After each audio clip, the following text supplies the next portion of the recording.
Welcome to Natural Habitat Adventures Daily Dose of Nature. I'm your host, Sunny Vanderstar. Today's topic is cloudy with a chance of sunshine, Meteorology 101. And it will be presented by our fabulous NatHab Expedition Leader, Kristina Disney.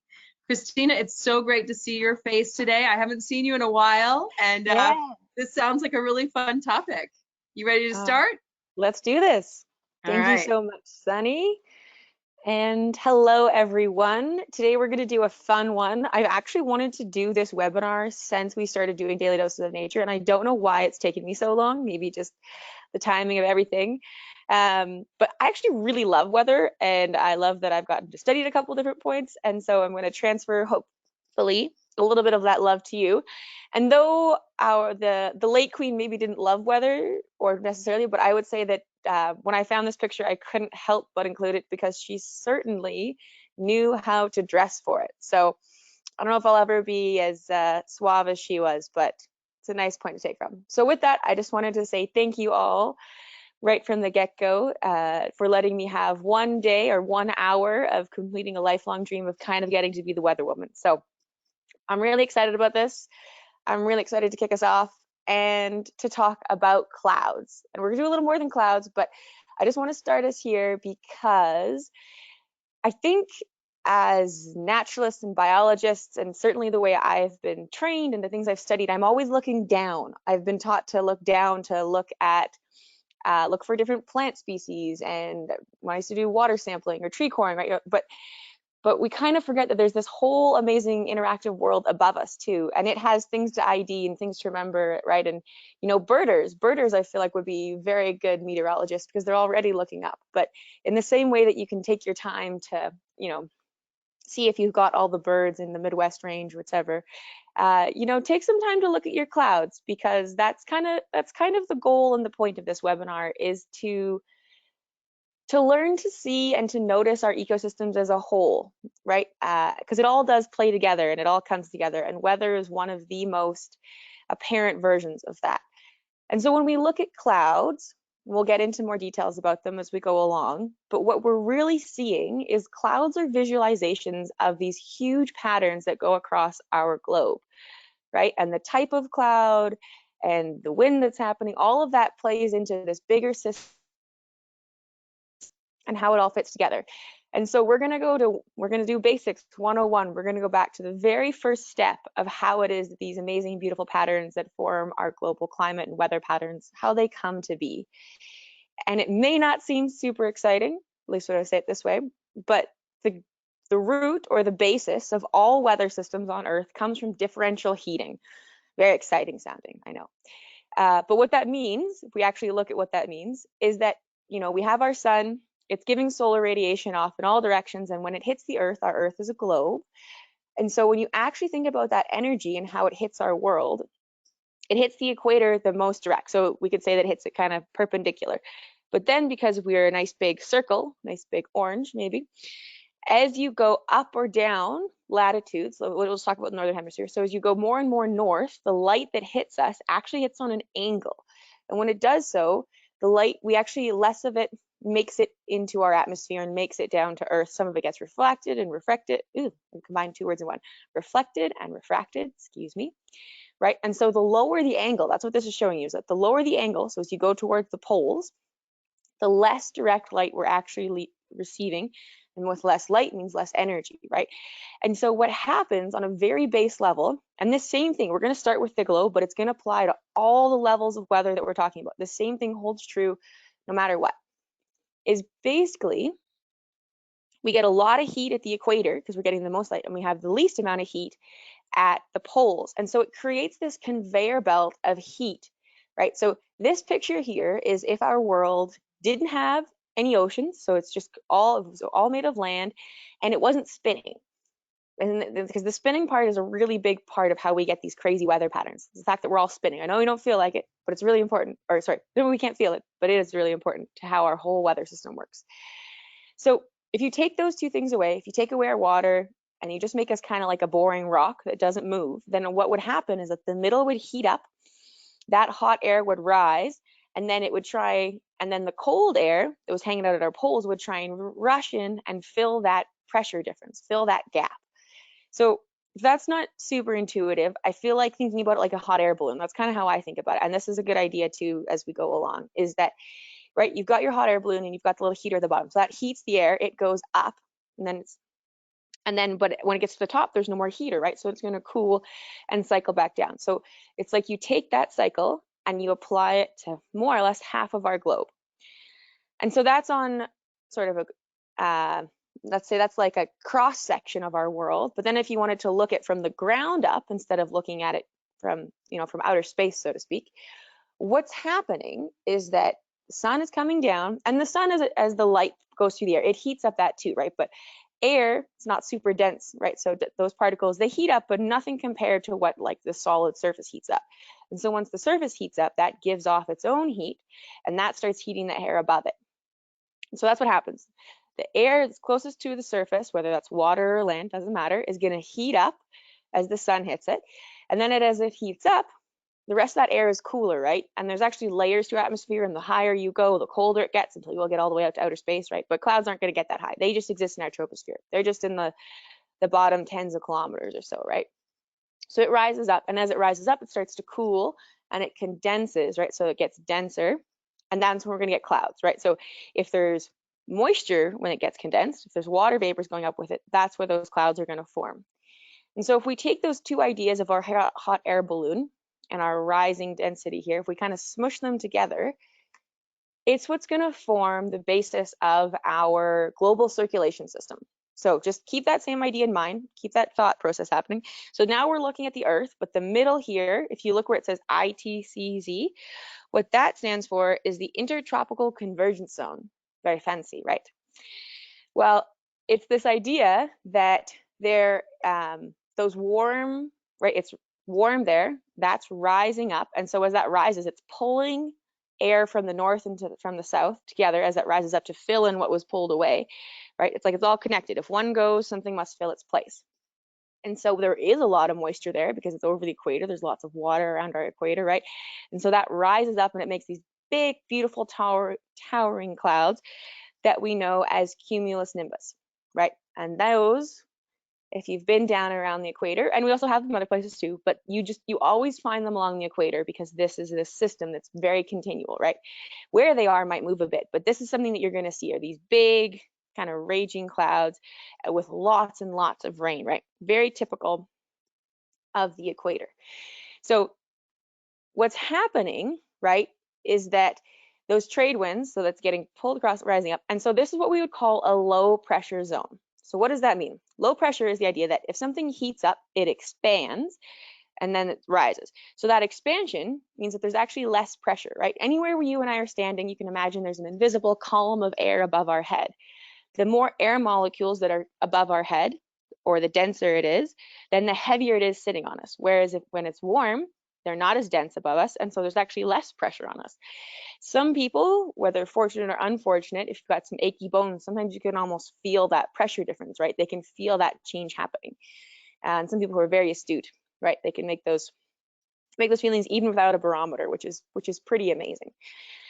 And so what's happening, right? That air is getting sucked in and it forms these big towering columns of low pressure. So it's rising up, and that's what's going to form. And so this is, so far we've been talking about the middle where these two Hadley cells meet, right? That's our ITCZ. But we need to look at everything, right? We got to move away from the equator a bit. And so the rules as everything goes is what goes up must come down. And it doesn't do so in this straight way, right? Nothing's linear with weather because there's all of these processes happening.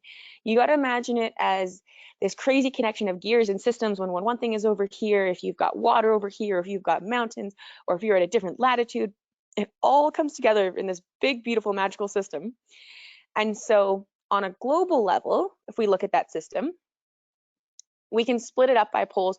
So there are these cells, these weather cells are our global circulation patterns. And the same thing is mirrored in the from the equator to the southern hemisphere, but just for simplicity, we're just going to work from the equator up to the North Pole. But it's the same thing, just imagine it as a mirror going to the other side. So beside the Hadley cell is the Ferrel cell. And it's pretty cool because it's like the middle gear, right? So I said before that if we have the least amount of heat at the poles, that's where we've got a lot of cold, dense air. We've got the most amount of heat at the equator. So we've got very, we'll say light, but there's low density and it's very warm, right? So it's trying to get from point A to point B. It's trying to get from the poles to the Hadley cell. But because of all these things, all those gears that are happening along the way, it doesn't do it as one big gear. And we'll get into part of why that is. It does it as 3 gears. And so the middle gear is the ferrule cell. So it's turning the air down. And actually, because it's being stuck between these 2 really strong gears, it does something that's kind of cool. So normally in the grand scheme of the world, you've got it's actually turning backwards from what you would think it would be doing. So the cold air is getting forced down and then it circles with it. So, but the thing I want you to note is that the ferrule cell and the Hadley cell, that air is going downwards, right? And so that's where you get a high pressure system. So at that around 30, 40 degree latitude mark is where you get this like mountain of air from the high atmosphere that's whooshing down and crushing down towards the surface because it's trying to fill that vacuum that was created by the low pressure air, right? It's all cycling together. And so that same thing happens on the other side of the ferrule cell, but with the polar one, right? And so this is the whole world. If we zoom back out, right? That cycle of air is happening sort of in these 30 degree latitude bands. And they have characteristics at each one, right? So at our equator, it's moist and rains, and what they're calling the doldrums. So that means that there's not a lot of wind there. Wherever you have the up and down motion, there's not a lot of wind. And then in between, you have those winds, those big red arrows that are making that are crossing the distance between those two. So what that means is that at the doldrums, that word comes from, it's because it's kind of boring. Sailors would get stuck there because there wasn't a lot of wind to move them when they were just relying on the wind to sail. Horse latitudes gets the name for the same reason, although it's a little bit sadder. If a ship got stuck in the horse latitudes back in the day, it got the name because they would often throw their horses into the water so that they'd be light enough to get out of that area and then get some winds to make it home. So kind of a sad reason. Also some of the reasons why they've got a lot of horses on North America. So, or one of the reasons, not all the reasons, right? But everything's complex for better and for worse, right? So that's kind of the function of how, and people have known this for a long time. That's the other thing that's really cool, right? Maybe the how wasn't quite certain, but what was happening, people have been using to traverse the world for hundreds, if not thousands of years, right? So really on that scale. So it's a pretty cool system. But there's one thing that I promised actually someone, if anyone's tuning in from the climate webinars I did last week and the week before, I promised I would explain the Coriolis effect. So the Coriolis effect is one of the reasons why it's not just one big circle, why it's this really complex pattern. And I remember I said that because the world is spinning, it changes our weather patterns. And so the best way to explain it, I think, is to think about it as the speed of the Earth, right? So the Earth is one thing, but it's actually moving at different speeds depending on where you are in latitude, right? So if the whole thing does one circle in 24 hours, depending on where you are, if you're at the equator, that's a big circle that you made in 24 hours, versus if you are at the pole, then that little circle in 24 hours is really, really small, right? And so you can think about that as the speed, right? So on average, at the equator, you're going around 1,600 kilometers an hour, which is crazy. But then as you go towards the poles, it gets faster and faster to the point that if you're standing at the North Pole, you're not actually going very fast. You're just kind of turning and lurking in a circle as the day goes by. So you're going that speed if you're all connected, right? But if you are not connected, let's say if you're the air, right? And the best way to think about this is like a merry-go-round. If you're playing on the merry-go-round and you're going round and round and you jump off, you're going the same speed that the merry-go-round was, but now you're no longer connected to it, right? So that same thing is happening between the air and the Earth. The air, which is moving at a speed from the equator, leaves the equator and is going along, and it's going the direction. So one way that people really like to use this explanation is thinking about a cannonball. So if we take our cannon and we put it at the equator and we shoot a big cannonball going north, it's going to keep going at that 1,600 kilometers an hour, right? But by the time it gets to like North Africa, The ball is going at 1,600 kilometers an hour, but North Africa is only going at 1,400 kilometers an hour, which means that when you look at the path of it, it almost looks like the cannonball isn't going straight. It looks like it started to turn. But the reality is that the ball is going straight. It's just that the Earth is turning not as fast underneath of it. And so that's how you get this expected versus actual path. And so that's always happening with our winds at all time. And I mean, even in theory, or not even in theory, right? When you get on a plane, that's part of the reason why it kind of looks like you're going on a curve when you're going places, and why it's beneficial to fly northwards or southwards rather than flying straight across the equator, right? Because you can use those speed differences to give you a hand along the way and to make it a shorter distance at the end of the day. So a little bit of actual life physics fitting into our choices. But all that is to paint this picture that we have these big, big cells and these big systems that exist at rather typical latitudes, and they make the difference between sort of having these more high precipitation zones versus these quite sunny, drier zones. And so we can look at it that way, but often if you are looking at a weather system, we tend to look at it in terms of high and low pressure, right? We take those same things and we can map across the Earth. And this is a little bit more complicated, but it's showing the same thing that last picture just was. It just wasn't showing you the circulation. It's just showing you what's kind of happening in the moment. And these things are not stationary. They're always moving, right? And they're moving for a few different reasons. But one of the big ones, is our seasons, right? Depending on the angle that the Earth is tilted at, is going to decide where the most sun is being hit and where there's less, right? So in our summertime, our North Pole is going to get more sun towards it, than in our wintertime, it's getting less sun, and vice versa. So what happens, right? This is the last one we looked at was January. Now this one is looking at July, right? So that means that all the high pressure systems go a little higher, and then they push up further into the Arctic, right? So that it opens up a bit more. And so if you take one thing away from this, everything to do with weather is all about pressure. It's all under pressure, which is one of my favorite songs. Okay, so keeping that in mind, we're gonna start making this more and more local. So we started really big. We looked at those high and low pressure systems in a really big global sense. Now let's start to zoom in.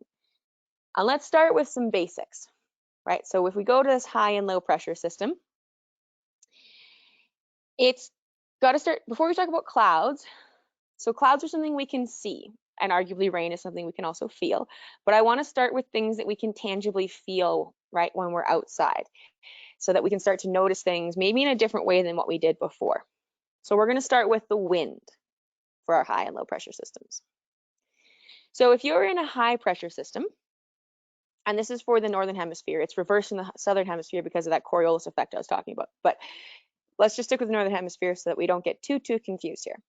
So if you're in the northern hemisphere, high pressure systems, the winds that go around them are going clockwise around a high pressure system. And around a low pressure system, they're going counterclockwise, right? So this is what I was talking about when I said that they're kind of like gears that interact together, right? And it's funny because what's really happening is the high is doing its very darn bestest to get to where the low is. That's why, right? But because of the Coriolis effect, it can't go straight there. It's not allowed to just go straight across. It ends up having to go on an angle. And so that's how come those gears get created, right? They can't have a straight wind because they're always getting pulled one direction by the Coriolis effect, which is it's kind of cool when you think about it. So here's what I want you to think about. So there's the theory of it, but here's the part that you can start to think about as a feeling or as a physical sense. So as they start to change, right, because they're always chasing one another, high pressure is always chasing after the low pressure system, you can actually feel the wind as the wind changes, the direction of the wind, to sort of know whether your weather is getting better or worse.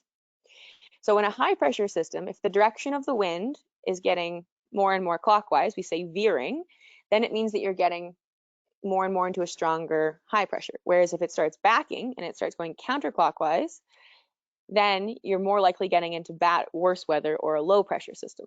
So if you think about this for a second, so first of all, this might be a good thing to point out too, is that winds are named for where they come from, which is the opposite of ocean currents, which are named for where they go. And I don't know who did that naming system.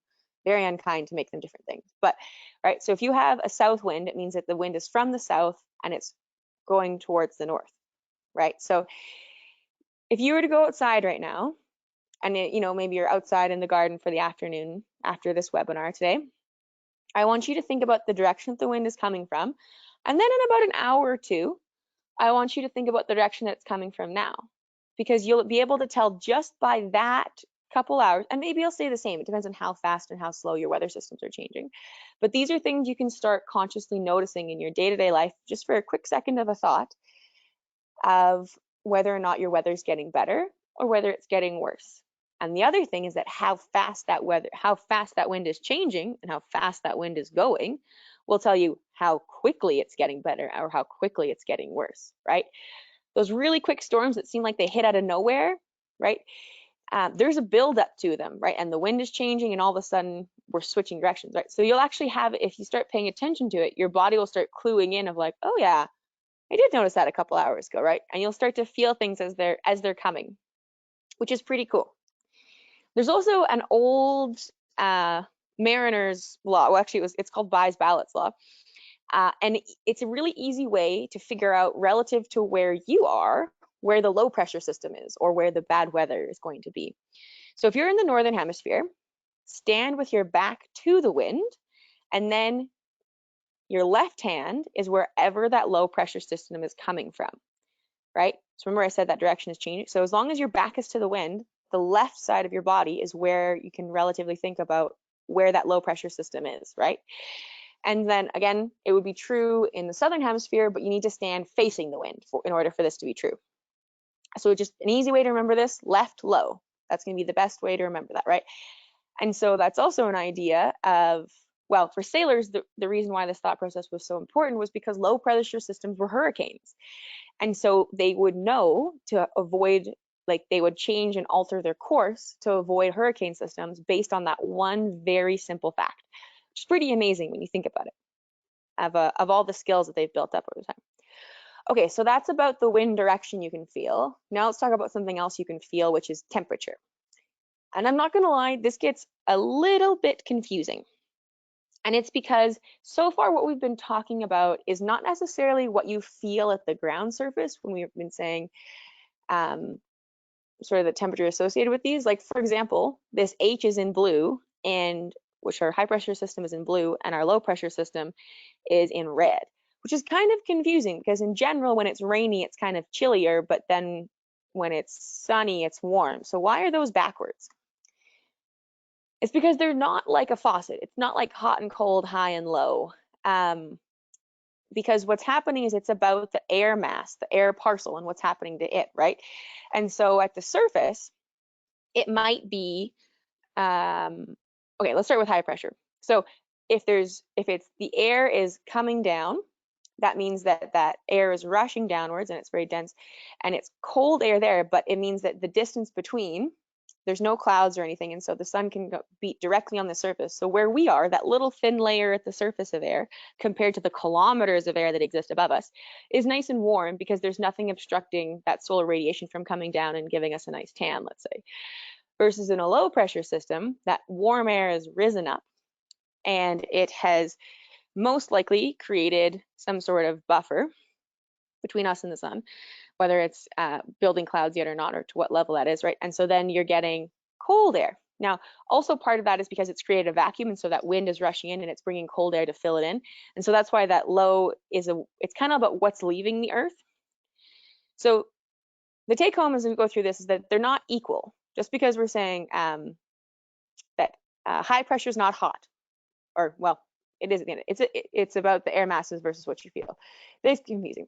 But one way to think about this, which is much simpler, I think, is that high pressure hugs the earth, low pressure leaves the earth and is sad about it, right? So if it's a hug, is what you're gonna feel is warm, even though the air mass is cold, and the low pressure, even though it's warm, it's sad and it's leaving. So that's the cold bit. What you're gonna feel is cold because you're sad. I don't know. It's not a perfect analogy. I've been trying to work on that one, but we're getting there. But all that to say is that what we're feeling are changes in air mass or air parcels. I like calling them parcels. it's another way to say it instead of air mass, mostly because I think it sounds like we're going to get a gift in the mail if it's a parcel. So it just sounds nicer. So when we talk about weather, we most often talk about weather fronts, right? Don't be confrontational. And those weather fronts are the interactions between these cold and warm air masses above the Earth. So we're going to tie them back into pressure systems. I promise it'll click in a little bit here. So in general, all weather is this dance between high pressure, low pressure, warm air, cold air, these densities, right? That's really what's driving this. And so sometimes it's a beautiful tango, sometimes it's this awkward dance where they step on each other's feet and the weather's messy and no one's quite sure what's going on. And so the proper meteorological term to call that dance was what type of front it is. So the two most common fronts are we either have a cold front or a warm front. And in this case, this is kind of what you're going to feel. Or we can get occluded fronts or stationary fronts. So if we take a look at those, we'll kind of do it one by one here. So cold fronts are when you have very cold or more dense air mass. The absolute temperature, it's kind of relative, right? These could, if this is in summertime, they could both these air parcels could be below freezing, but one is just has a lower temperature than the other, or in the summertime, right? But so it's all relative. But one, which is cooler than the other, is much more dense. It's got a lot of energy, and it's trying to push its way into that where the warm air is rising. It's trying to push its way into there and fill up that void, right? And so these ones tend to get your really big storms, your extreme weather here, continental North America. They tend to move from west to east. That's our predominant storm direction. And the way you can imagine this, even though we can't see it, it's like an avalanche of cold air just barreling its way across the atmosphere to fill in this vacuum that was created by some warm spot somewhere else. Doesn't want to be late to the party, you could say. And so when we have those is when we get those big storm clouds, right? This would be a common sight for me on the prairies. These are those cumulus nimbus clouds, again, kind of like what you get over the equator, these big, tall giants, wicked lightning storms, really cool clouds, but they're not super common, right? Or depending where you live and time of year, right, decides on whether they're common or not.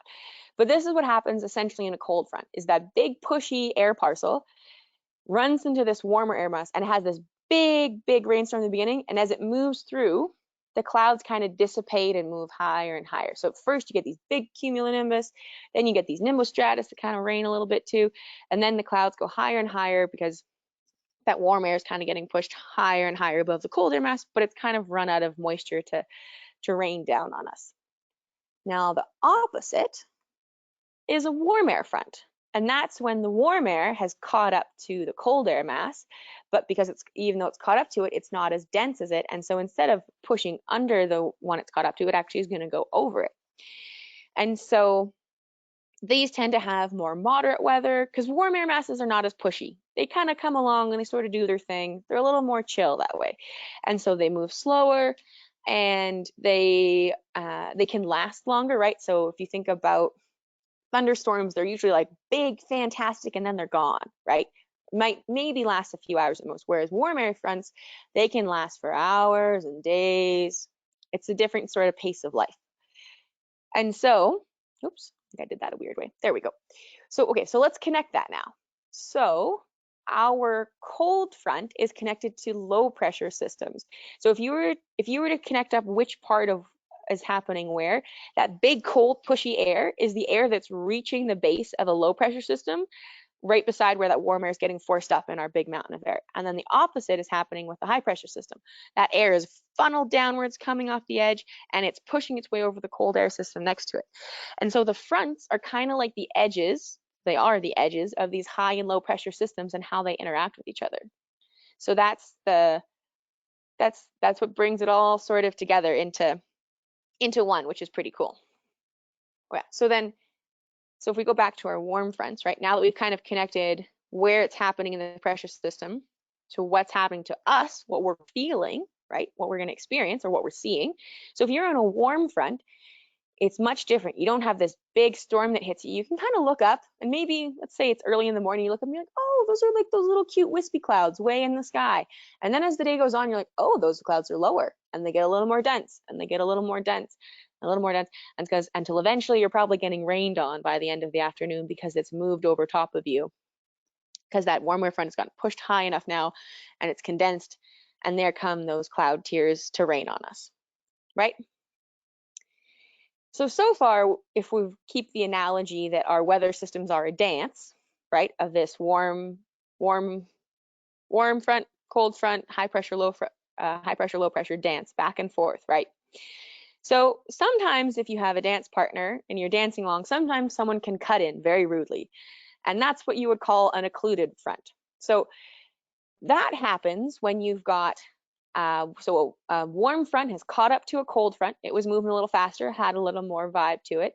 And then another cold front was moving even faster behind it and knocked into it and pushed the whole warm front up into the sky, so to the point that the two cold fronts have now run into one another, right? Which doesn't happen as often, but it does happen from time to time.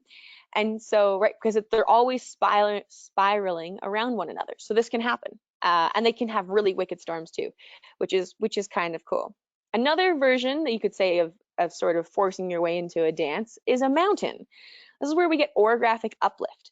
So the mountain, instead of having one air mass forced over another, the mountain is what forces the air mass up and to change what it was going to do.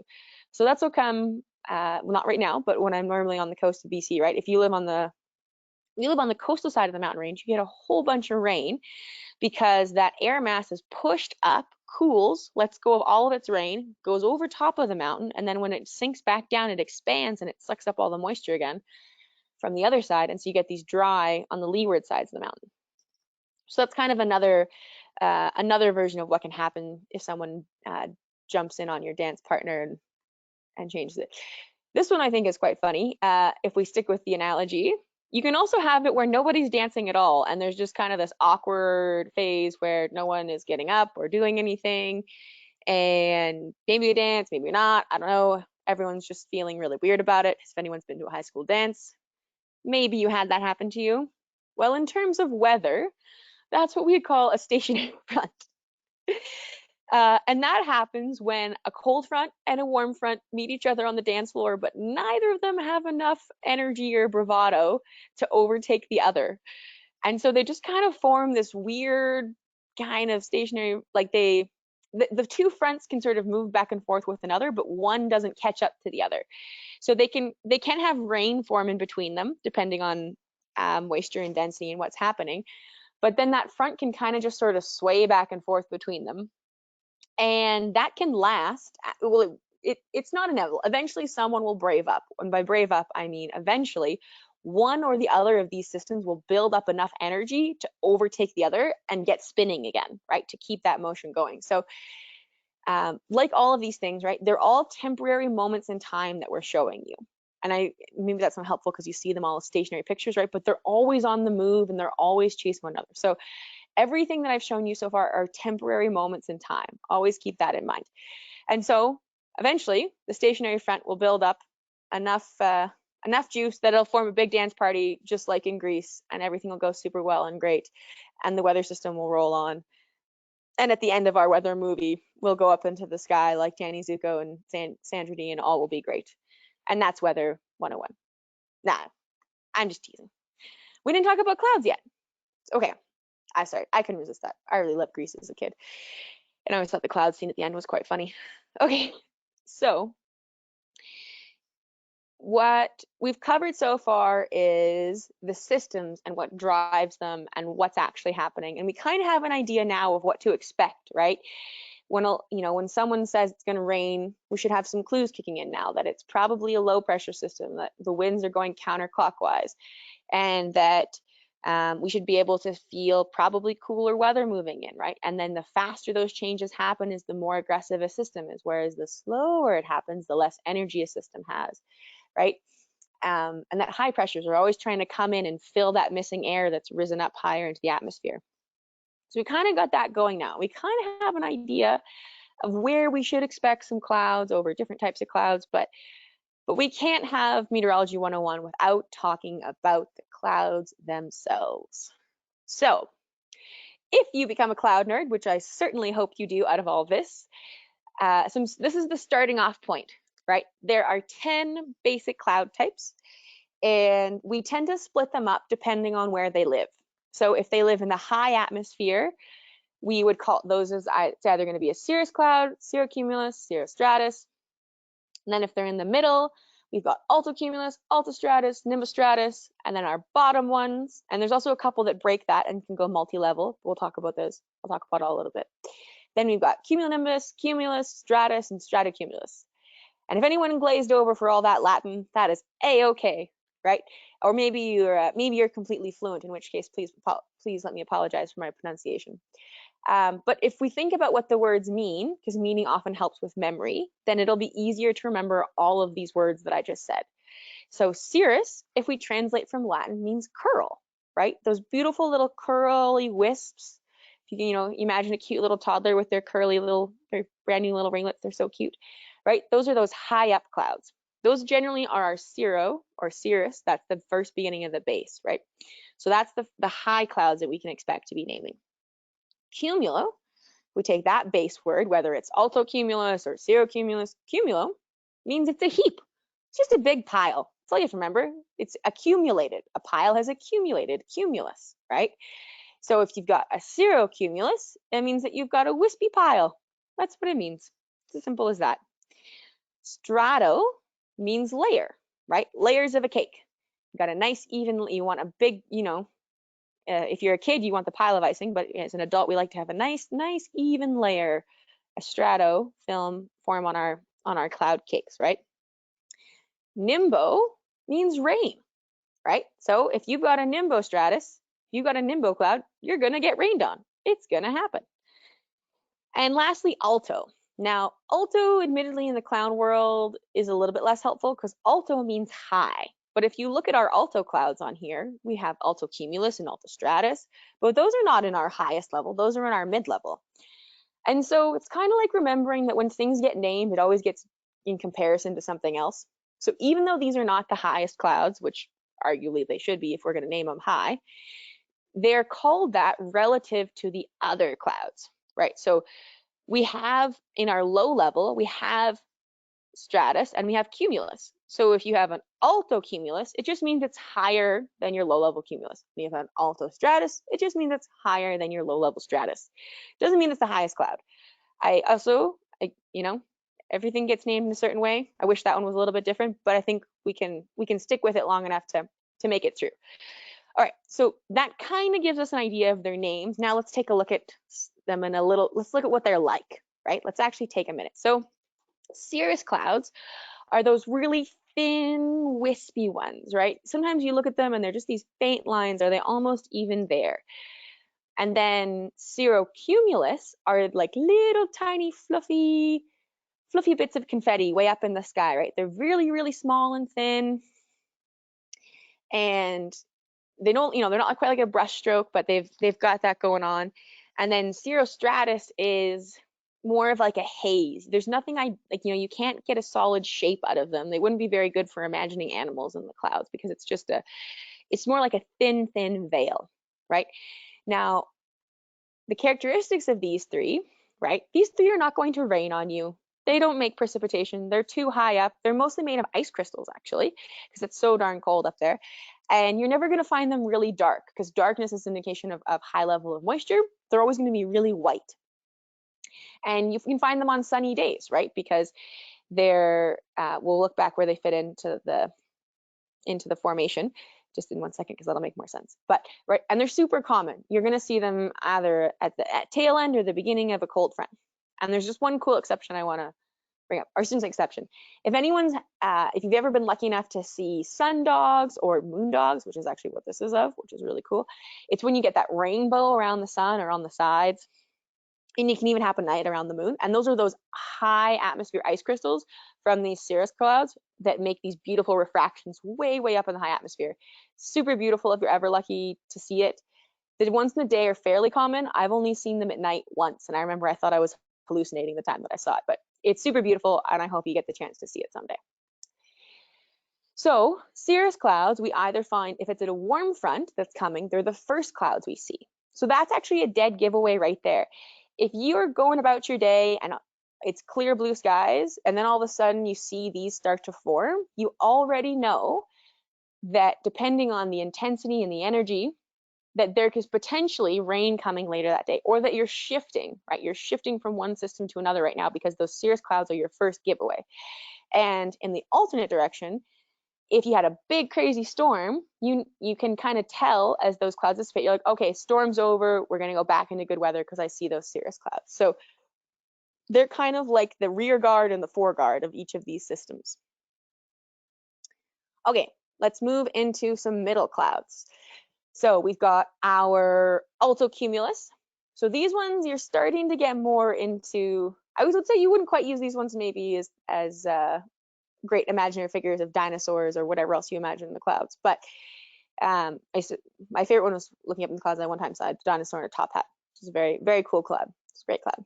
But they're starting to get a little bit more structure. These are the highest, so they're high cumulus, altocumulus, but they're the highest clouds in the mid-level. So they're not the highest in the top. We've jumped down a level. And they don't have a lot of structure to them. They're probably not going to rain on you. They're pretty safe that way. Now, altostratus is when people start wondering if they're going to get rained on. And I'll tell you that an altostratus cloud typically doesn't rain on you, but you get that sort of gray, overcast day.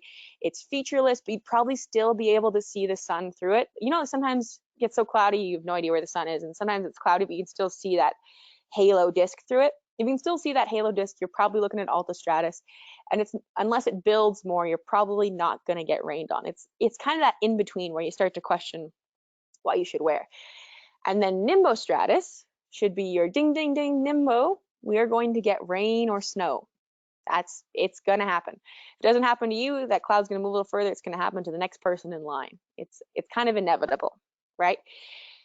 So these three clouds, one thing that's, so not just the fact that the big difference is that nimbostratus can rain on you. The other big difference between these two, or that it's different from these other two, is that it can be a multi-level cloud. So what that means is that most clouds, they live in their band and they only live in their band. They don't go up or down, high, middle, low.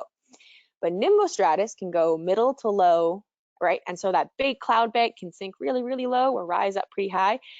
And so even though what we see is just one gray ceiling, we actually can't tell, unless you're going to go up on an airplane, how thick that is just by looking, right? So it's an important one to remember, right? But that's where our rain is going to come from. And so these clouds are kind of our transition clouds, right? Or I should say that there are transition clouds in the middle, and then nimbostratus is kind of the finale of a warm front if it's got enough moisture and enough energy to do so. And it's also kind of like that tail end of a cold front after that big bad storm rolls through. And I'm also using that as a bit of exaggeration, right? Not all cold fronts have massive storms, but they just tend to have more abrupt ones than in the reverse direction. So these are our mid-range clouds, which is helpful because they're the middle level clouds. So it's a good way to tie those together. All right, we are into our low level clouds, our bottom four. So we got the big bad boy, cumulus nimbus, right? And there's the nimbus again. We know we're going to get rained on. And that's the giant towers, right? Those clouds that look like big anvils that stretch from the bottom to the top. You know, if there's going to be a tornado or a big hurricane, these are the ones that are going to form them. And then you've got cumulus. Now these are the ones that people like to count. They're the popcorns, they're the opening scene of The Simpsons, right? Those very stereotypical clouds. If you're going to draw a cartoon cloud, your brain is probably going to think to draw a cumulus cloud. And these ones are very unlikely to rain on you unless they continue to build, but you're probably safe. Stratus clouds, it's funny if you like when you look at like cloud ID books or identification books, they're like, these are the boring clouds. That's all they say about them. Well, no, they say a little bit more, but it's just this gray uniform mass, more or less. And these clouds, which should make sense, are what our fog is, right? Because these are low level clouds and they can go all the way from the ground surface in that low level range and then sort of fluctuate, right? So when the fog rises, that's the stratus moving up. Fog goes down, stratus coming down, right? That unidentifiable mass, that's our stratus. And lastly, we've got our stratocumulus. So these are fitting in between our cumulus clouds. They're making a layer, but they're not making that big massive column. And these ones, they can potentially rain on you, but it's still probably uncommon, right? So at the end of the day, there's really only two clouds that you see. If you see them, you're guaranteed to get rained on, which is going to be your nimbostratus and your cumulonimbus. The other ones, they're pretty rare, right? So you can consider that uh, a safety net of sorts, right? Also, I mean, stratus fog does turn into rain, right? So you do have a bit of that, but it's also that cloud transitioning from one form to another, right? So all of that sort of fits in together there. And right, so the cumulonimbus is the only one that goes all three levels. It can go from the very bottom all the way up to the high level where the cirrus is. And that's huge amounts of energy, huge amounts of instability too. That's another way to think about this, right? Is that the higher up that warm air can push its way through, the more unstable it is, the more reactive your whole atmosphere is at that time. Versus where if it goes up so high and then chills out, it's more stable and it'll get sent back down and the system is less turbulent. So I hope that we've been able to paint a picture of what you should be looking for in the sky, and that the next time or you go outside, if you're out on a walk this afternoon, to think about some of these things, to think about the direction of the wind and what the clouds are you seeing around you, and to start looking at the window and tracking it as your day goes by. And I know that we all have smartphones, and I know that it can tell us the exact temperature, well, whatever your temperature gauge is within your region. But for one thing, depending on where you live, weather can change really, really quickly. And so it is a cool skill to develop, to be in tune with your local weather and to know how things are going to move and progress. And it's also just a great thing to start being aware of in general, right? To be a little bit more in tune with your environment around you. So with that, I hope you all have enjoyed this webinar, and I will pass it back to Sunny. I love the picture. Thank you so much, Kristina. I enjoy your webinars and particularly your humor. We will start the Q&A in just a minute, but I want to remind everyone that they can submit questions via the questions field in their control panel. Let's start off with, is an occluded front typical of when a tornado might form? Ooh, that is a good question. So I don't think they go hand in hand, but I actually can't say that for sure. I have to think about this for a second, because the tornado is actually, right, it's like tornadoes are forming because you have that pressure system getting pushed all the way down to the ground. And so I think, I'm going to say I don't know for sure, right? But you could get it just off, I think you could get it just off of a cold front. I don't think you would need to have an occluded front, but I might be wrong about that. But in general, you're getting two high energy systems, or you have a strong warm system and a front that are going to meet and then force that high cyclically down. And then when there's enough energy that it's like forced downwards, then you're going to get more than a funnel cloud, right? Because you can get funnel clouds that don't touch down, and then but all that air is still spiraling high up the atmosphere, but they're only destructive when it actually gets all the way down. So unfortunately, I don't know the answer to that, but I'll probably Google it like a nerd as soon as this webinar is over. Sounds good. This morning, Al Roker, do you know who Al Roker is? He's kind of a morning talk show host. Okay, I don't. I'm sorry. I also don't have TV, and I got rid of a bunch of stuff, so I may be a bit of a hermit. He showed a map with a large area of warm water at the northwest coast of the African continent. He said this may indicate bad storms. This person missed other details, but do you have any thoughts on that? I've recently seen a few El Nino warnings and things like that. If you want to talk a little bit about how the water and the oceans might affect some weather. Yeah, I did, which is terrible of me in some ways. I did leave the oceans out of this because we could have a whole talk about the interface between atmospheric currents and ocean currents, because water is capable of holding so much heat, right? And so when I said that all of this, even though it's not exciting, it all comes down to differential heating. And so when you have, the northwest of Africa, that's higher up, right? And so what's happening is that warm water mass is pulling those characteristic storms from the equator upwards with it. And they're going to have more energy. So, there's lots of big weather systems that happen out in the open water, but they often run out of energy by the time they get to land, right? When you have those hurricanes, those monsoons, right? When it's out in the open ocean. But if you have that warm water mass, it's like the battery's more full, right? So that's how come you can have more storms, because you're going to have that bigger temperature gradient. It's going to last longer and have more interaction with these different land bodies as you get closer. And so it's like somebody gave our weather an energy drink for this year. That's what that kind of warm equivalent is. It's just going to spike everything up and keep everything going stronger and longer. So that's why those two are connected. Okay, so hold on. Let's see. I think that's the last question we have today. I'll give folks just another minute if they want to submit a question, but there's lots of appreciation for your presentation and your sense of humor and style, which I already commented on. Let's see. Okay, one person just is interested in a confirmation that low pressure turns clockwise in the southern hemisphere and counterclockwise in the north. Very good. Yeah, it is. It's a tricky one.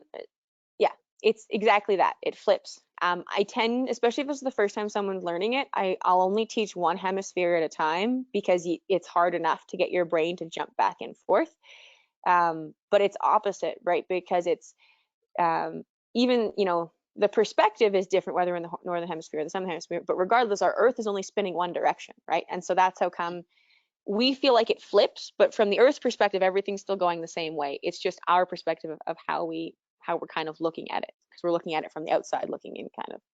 But yes, very good, someone. You've got her bang on. There's a request that for a webinar about lightning in the future. Ooh. You have any interest in doing that? I would do it. All right, I got one more in May, so I'll throw it. I'll just keep it going. We'll just keep the system going. Keep it going. And lightning is super. I mean, obviously lightning is like fantastic and beautiful, but lightning is actually a huge component of fertilization in natural ecosystems. As a quick aside to this, so maybe I will do it. But we see it, but it's one of the few ways that nitrogen gets reintroduced back into the soil. Even though we live in this, like, our atmosphere is 70% nitrogen. 79, 78.